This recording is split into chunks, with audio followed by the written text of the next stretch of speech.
Muito bem, pessoal, estamos aqui mais uma vez para falar de sociologia, falar das ciências sociais, e hoje a gente vai trazer um campo particular das ciências sociais, que é a chamada antropologia. Tá? A antropologia é uma ciência que ela se dedica principalmente aos estudos culturais. Então hoje a gente vai falar bastante sobre cultura, vai tentar ampliar as nossas noções e as nossas compreensões sobre o que seria a cultura, né? Aqui a gente diz o seguinte: a antropologia é basicamente a ciência que estuda a cultura.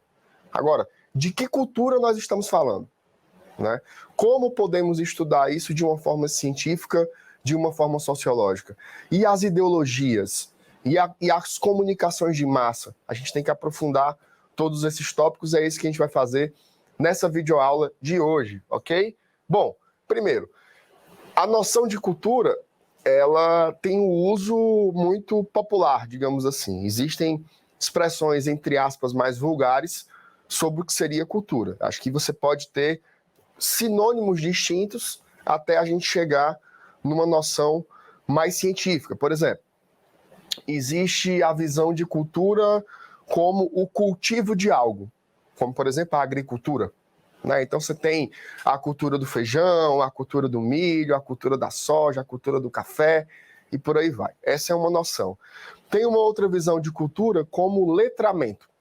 Não sei se vocês já viram isso, mas quando você quer dizer, né, que a pessoa ela é inteligente, ela é escolarizada, melhor dizendo, você fala o seguinte: nossa, ela tem muita cultura, né? Como se cultura fosse uma propriedade que alguns têm e outros não têm. É possível isso? Ter gente com cultura e gente sem cultura? A gente vai explorar um pouco isso também aqui hoje, vocês vão entender que não, né? Cultura não é algo concreto ao ponto de ser uma posse, que ou você tem e ou você não tem. Existe também a cultura como a lógica da saúde, né? Do culto ao corpo, do cultivo do corpo, que também é uma tendência muito forte hoje, mas a gente vai tratar de uma outra perspectiva agora. Lembrando o seguinte: você pega um país como o Brasil, né, você sempre tenta fazer certas generalizações. A gente escuta muito isso. A cultura brasileira é assim, a cultura brasileira é assado, mas afinal, o que é a cultura brasileira? Né? Como um país de dimensões continentais, de 210 milhões de habitantes, ou mais, já passando disso, né? Como que a gente consegue ter um desenho uniforme do que é a cultura no Brasil? A gente não tem. Né? O Brasil ele é um país extremamente plural, extremamente diverso e com modificações dentro dos seus próprios territórios. Né? Você tem, por exemplo, se você pega as regiões do país, elas são muito diferentes entre si. O Sul é muito diferente do Nordeste, que é muito diferente do Centro-Oeste. Dentro da própria região, você tem diferenças muito grandes. Diferença entre o Ceará e o Pernambuco, e a Paraíba e o Maranhão, né, são muito distintos também entre si, dentro dos próprios territórios. Você tem diferenças substanciais também. Olha o estado do Ceará. Pega o Cariri, pega o litoral leste, pega o litoral oeste, o sertão central, a capital.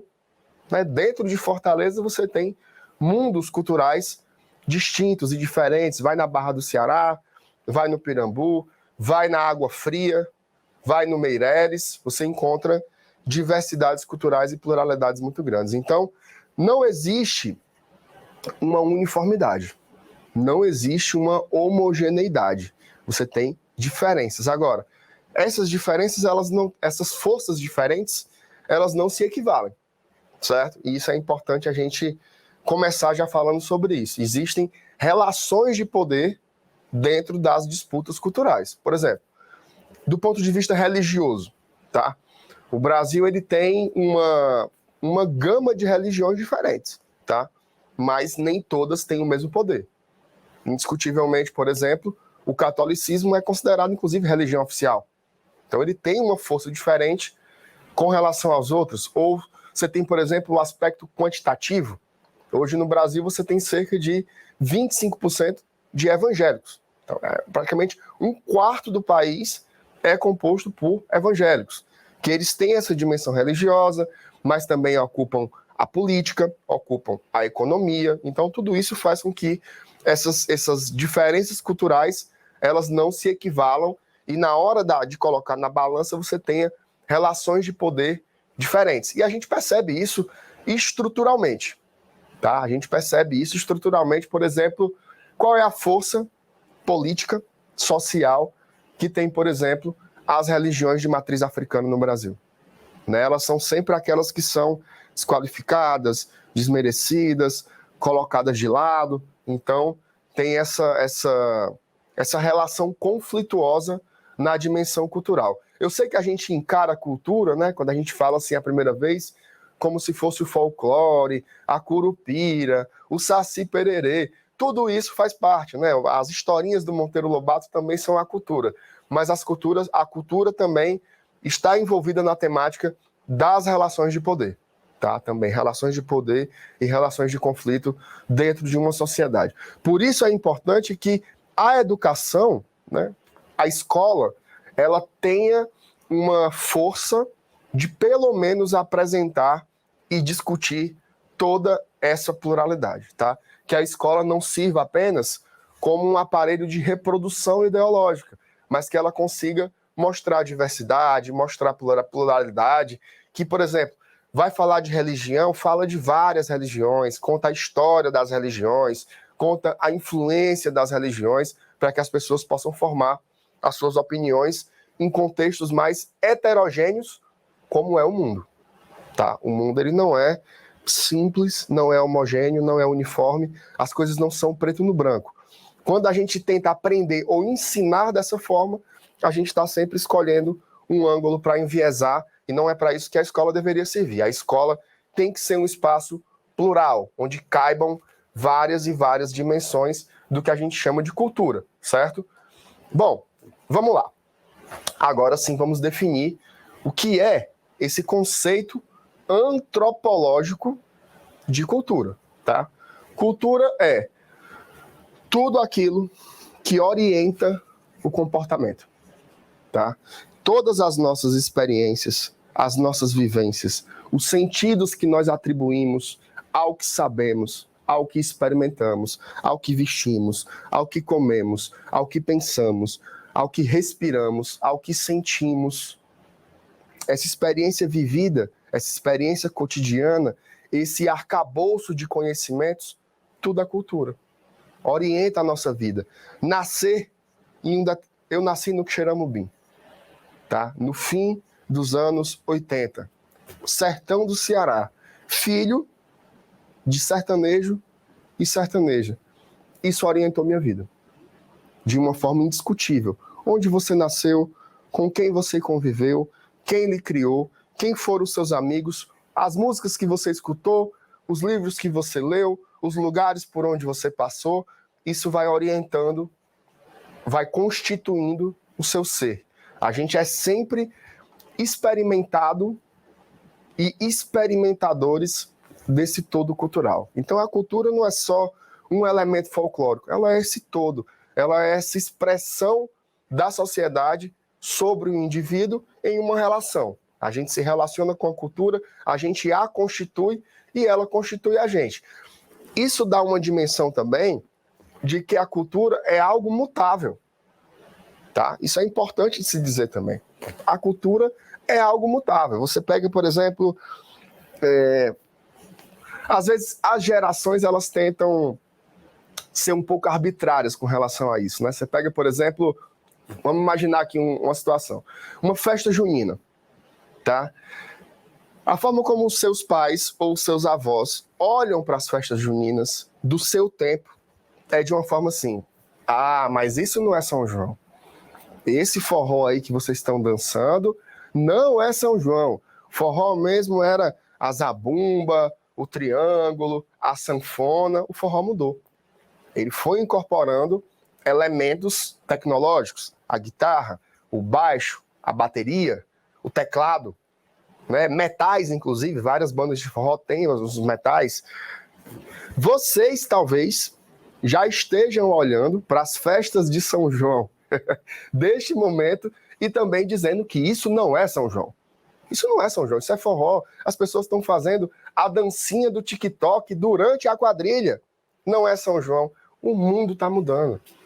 Permanente transformação, incorporando novas ideias, incorporando novos valores, e não dá para hierarquizar. Não dá para dizer qual é o melhor, qual é o pior. São efeitos, traduções e sínteses de cada tempo. Tá? Então a cultura é, além de tudo, algo extremamente dinâmico, que está sempre em mutação, muda com a gente e muda pela gente também, tá? E aí que a gente entra num primeiro embate, né? Essa cultura, ela vem, essa noção de cultura antropológica, ela vem superar uma ideia de determinismo, né? O que é o determinismo? Você tinha basicamente duas expressões do determinismo. O determinismo biológico, o determinismo geográfico. O determinismo biológico dizia o seguinte, olha, o seu comportamento, os seus hábitos e os seus costumes, eles são como são por conta de fatores genéticos, por conta de fatores biológicos. Isso, obviamente, era minimamente racista, né? Você tinha uma noção de que era o seu complexo biológico que fazia com que você se comportasse assim ou assado. Já teve situações perigosíssimas, né, com essas teorias. Você teve, por exemplo, ali, em algum momento, nos estudos da criminologia, um, entre aspas, estudioso chamado Cesare Lombroso. Ele acreditava que ele poderia encontrar um padrão para identificar criminosos. Como? Pelo tamanho do crânio. Ele pegava os crânios de vários criminosos e ele conseguia chegar a uma ideia de um padrão. Então, se as pessoas tivessem aquele formato de crânio, daquelas dimensões, elas poderiam ser suspeitas, né? É uma ideia que parece distante, é muito absurda, mas não está tão longe assim da gente, tá? A gente vê suspeitos naturais, entre aspas, pela cor da pele, por exemplo, né? Todo o tempo a gente está estereotipando e julgando como se o fenótipo, né, aquela nossa carcaça, a nossa pele, o nosso crânio, o nosso sotaque dissessem, né, determinassem o que nós somos. Ah, você é do Nordeste, você só fala de seca, só fala de miséria, você é intelectualmente inferior, e quando na verdade a gente sabe que não é assim, né? A gente está todo o tempo dando respostas sociais e culturais e não biológicas, tá? E aí você já entra no outro determinismo, que é o determinismo geográfico, né, que também era muito forte. Você nasce num lugar, você vai ser assim, você nasce em outro lugar, você vai ser assado. Essa teoria, ela é extremamente absurda, tá? É óbvio que o local, ele influencia no comportamento, certo? Mas ele não determina.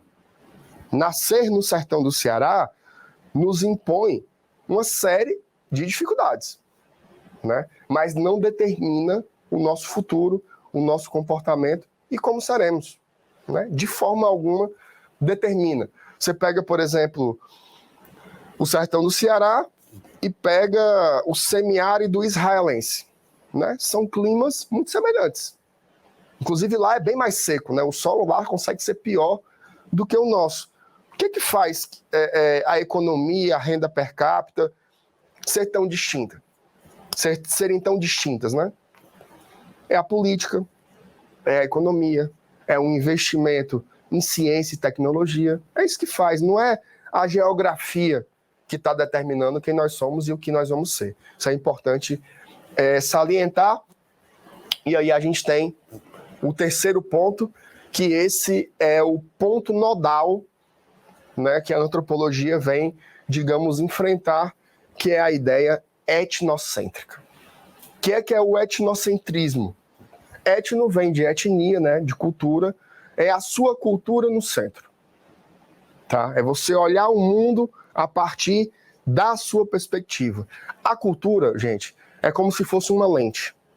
Todos nós temos uma lente cultural. A gente vê o mundo a partir do nosso lugar. A gente lê o mundo a partir das nossas experiências incorporadas. Cada um tem a sua vivência e vai interpretar de uma forma distinta. Quando a gente está estudando antropologicamente, a gente tem que se abrir a trocar de lente todo o tempo, né? Se colocar no lugar do outro. Vou falar sobre a cultura alheia, vou tentar ver como ele percebe aquilo.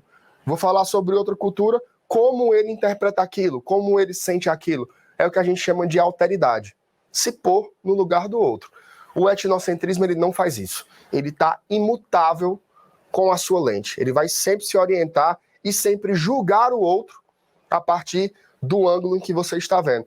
É como aqueles animais de tração que os proprietários colocam aqueles tampões, né, de um lado ou do outro da vista para que você não possa enxergar o que tem nas laterais e guie apenas andando para frente, né? E a gente não está puxando carroça, a gente está tentando pensar sociologicamente, então é importante ver o que tem em volta da gente, né? Ver o todo, o que é que tem ao redor. O mundo é muito plural, é muito maior do que a gente, né? A gente não pode ser assim, nossa, olha lá, o cara está comendo com um pauzinho, que jeito errado. O certo é comer com garfo e faca. São diferenças, tá? Só que esse etnocentrismo não se baseia só no julgamento sobre o jeito de comer, ou o jeito de se vestir, ou o jeito de arrumar o cabelo, ou deixar uma barba. São julgamentos muito mais complexos e perigosos, que já geraram e geram ainda consequências muito radicais. Vamos falar, por exemplo, sobre a colonização, né? Imagina a colonização. Você está aqui, né? Os nativos brasileiros estavam aqui nesse nosso território e de repente chega uma invasão estrangeira, nunca experimentada nessa região ainda, em que essas pessoas se julgam culturalmente superiores a nós, tá? O princípio basilar da colonização é o etnocentrismo. Nós vamos invadir, ocupar e tomar o que é seu porque nós somos superiores a vocês, né? Isso aconteceu também em fenômenos contemporâneos. O que é o nazismo? Né? É uma ideia social, é uma ideia cultural, mas também é uma ideia alicerçada na superioridade biológica, na predestinação de uma raça de ser dominadora e de ter o talento para a guerra, enfim. Tudo isso é muito perigoso. E aí, a antropologia ela diz o seguinte, olha, essa é uma cilada. A gente precisa combater essa ideia do etnocentrismo, e aí vem um desenvolvimento da ideia do chamado relativismo cultural. O que é relativizar? Né? Tudo é relativo. Tudo funciona dentro da sua própria lógica e dentro do seu próprio contexto. Qual é a melhor cultura? É a do Ceará ou a do Piauí? Qual é a melhor cultura? É a do Rio Grande do Sul ou é a da Bahia? Não tem como hierarquizar, gente. Não tem como hierarquizar. Cada cultura é explicada pelo seu contexto, funciona dentro das suas próprias regras e da sua própria lógica, tá? Esse é o mais importante. Temos que entender os contextos, né? Quais são as sociedades melhores? Quais são as sociedades certas? Quais são as sociedades moralmente válidas? Não tem como atribuir essa escala. Você tem que entender o funcionamento e o contexto lógico de cada uma delas, é o que traz aí a antropologia como ideia, tá? E tudo é ideia. Tudo, absolutamente tudo é ideia. E aqui a gente embarca um pouco no tópico ideologia, tá?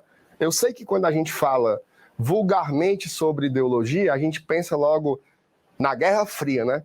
É como se a gente voltasse ali para o século XX e tivesse vivendo aquele binômio Estados Unidos, União Soviética, capitalismo, socialismo. Tudo é ideologia, tá? Tudo é ideologia. A ideia de que se pode fazer algo fora do espectro ideológico é uma ideia bizarra, tá? Nós somos movidos por ideologia. Imagina aí, você está lá na sua escola, o bebedouro quebra. O que você vai fazer? Você vai reclamar com a direção? Você vai fazer um abaixo-assinado? Você vai organizar uma manifestação? Você não vai fazer nada? Você vai tornar isso uma fofoca, junto ali o grupo, conversa no WhatsApp? O que é? Cada uma dessas decisões, ela vai ser tomada de acordo com a sua visão de mundo. Se você achar que só resolve coletivamente, você vai fazer de um jeito. Se você achar que não tem jeito, nunca vão consertar, é de outra forma. Se você tiver uma visão de que não adianta fazer assim, tem que lidar com a burocracia, então é melhor mandar um ofício, um abaixo-assinado. Cada decisão que você toma, ela é baseada no que você acredita. E isso é a ideologia. A ideologia, ela dita o nosso comportamento social. Ela orienta o nosso comportamento social. Como que você resolve os seus problemas? Como que você resolve os seus conflitos? Quando tem um buraco na sua rua, o que é que você faz? Você grava um vídeo denunciando? Você liga para a prefeitura? Você pede a um vereador? Você não faz nada? Você reclama? Você termina de aumentar o buraco? O que é que você faz? Cada uma dessas decisões, ela é ideológica. Nós somos orientados pela cultura e pelas nossas crenças que estão nesse complexo ideológico aí. E aqui você entra numa visão marxista, né? Que você teria duas divisões principais, né? Duas camadas do mundo. O mundo infraestrutural e o mundo superestrutural. Esse mundo infraestrutural seria basicamente o mundo da produção industrial, digamos assim, o que o trabalho produz, as mercadorias, né? O fruto da nossa força de trabalho. E o mundo superestrutural seria uma dimensão ideológica, né? Que uma coisa orienta a outra, tá? Uma coisa orienta a outra. As ideias sobre o mundo orientam, inclusive, a produção de mercadorias. Então, na superestrutura, você tem o mundo cultural, o mundo jurídico, o mundo religioso. São formas abstratas de condicionar, né, mutuamente, tá? A infraestrutura produz a superestrutura e a superestrutura produz também a infraestrutura. Esses são tópicos legais aqui de você aprender também sobre o Karl Marx, que já se ligava um pouco, né, nessa dimensão ideológica e cultural que a gente vê bastante. O que se produz de mercadorias no mundo se produz a partir de ideias, né? O que é que as pessoas querem consumir? Então, quando eu entendo o que as pessoas querem consumir, eu aumento a produção para aquele consumo. Se eu quero aumentar a produção daquele consumo, eu tenho que fazer com que as pessoas queiram mais ainda consumir aquilo. Então, é uma relação mútua entre a ideia sobre a produção e a própria produção, tá? Eu crio o celular número 10, tá? Porque eu sei que as pessoas já gostaram do 9 anterior, dos 9 anteriores. Então, isso vai vender, isso vai ser rentável. Mas eu vou formular ideias para que as pessoas também queiram 11. E isso aumente a produção e aumente o consumo. Então é uma relação mútua, né, de retroalimentação entre as duas coisas. Ideologia é isso, é a nossa visão de mundo. É o que a gente chama de cosmovisão. Todos nós temos as nossas ideologias, mesmo que a gente não queira chamar assim, certo? Vamos lá. Sociedades complexas e plurais. Existem diversas formas de cultura, como a gente já falou aqui nessa mesma videoaula, tá? Culturas diferentes, culturas heterogêneas, culturas plurais, culturas diversificadas. É óbvio que existem também aquelas formas que são mais dominantes, né? Hoje, por exemplo, agora, 2022, enquanto a gente grava aqui esta aula e você assiste, se você liga uma rádio, né, a probabilidade de tocar um sertanejo universitário é muito maior do que tocar um jazz ou um blues, né? Isso é a lógica do mercado. Se você vai ao cinema, é muito mais fácil você encontrar um filme de super-herói do que você encontrar um filme produzido por um pequeno estúdio no interior de Pernambuco.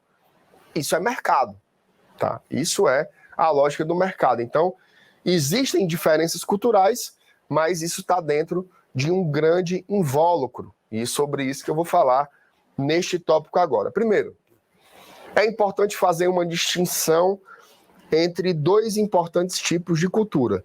A cultura erudita e a cultura popular, tá? O que seria a cultura erudita? A cultura erudita é aquela feita por poucos e para poucos, tá? O objetivo principal da cultura erudita é diferenciar-se, é ter símbolos de distinção que consigam fazer com que socialmente ele tenha mais glamour, mais legitimidade, é uma ideia de grife. Pega, por exemplo, a alta costura, tá? Você vai ver aí os grandes desfiles de moda. Já parou para pensar que ninguém usa aquelas roupas na rua?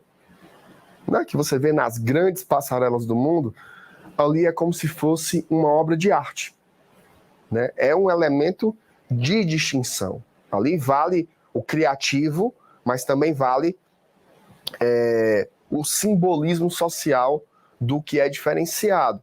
A música clássica, né? Ela também é um símbolo de distinção. Você conhecer os principais artistas, o Mozart, o Beethoven, o Chopin, isso lhe dá um status social diferente, tá?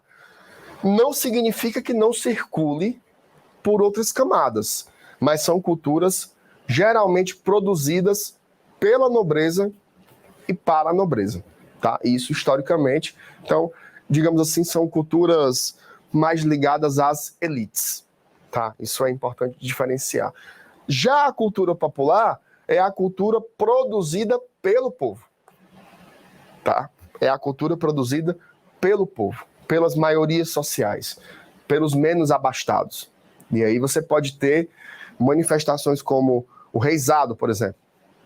É uma manifestação extremamente popular. As pessoas, no dia de Reis, vão lá de casa em casa, vão cantar as suas músicas, vão pedir um dinheiro, vão pedir uma bebida, uma forma também de cultivar, né, a sua fé, as suas crenças.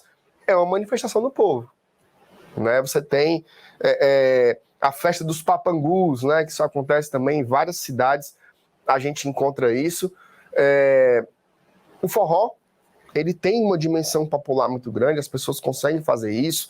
Em alguns lugares, o samba também tem muito isso. Qualquer pessoa consegue fazer uma roda de samba na sua calçada, com uma caixa de fósforo, batucando numa mesa. Isso é popular, feito pelo povo, tá? Feito pelo povo. E aí a gente vai ter, no próximo vídeo, tá? A gente já vai começar falando um pouco sobre como a indústria, como o capitalismo conseguiu absorver toda essa lógica que eu acabei de citar, catapultando-a para uma outra dimensão. E aí a gente vai entender um pouco onde entra a indústria cultural, tá? Que ela promove essa dimensão do que é popular sob a perspectiva capitalista. Então, vamos deixar para o próximo vídeo. A gente continua logo na sequência falando muito mais de cultura e, claro, resolvendo também algumas questões do Enem.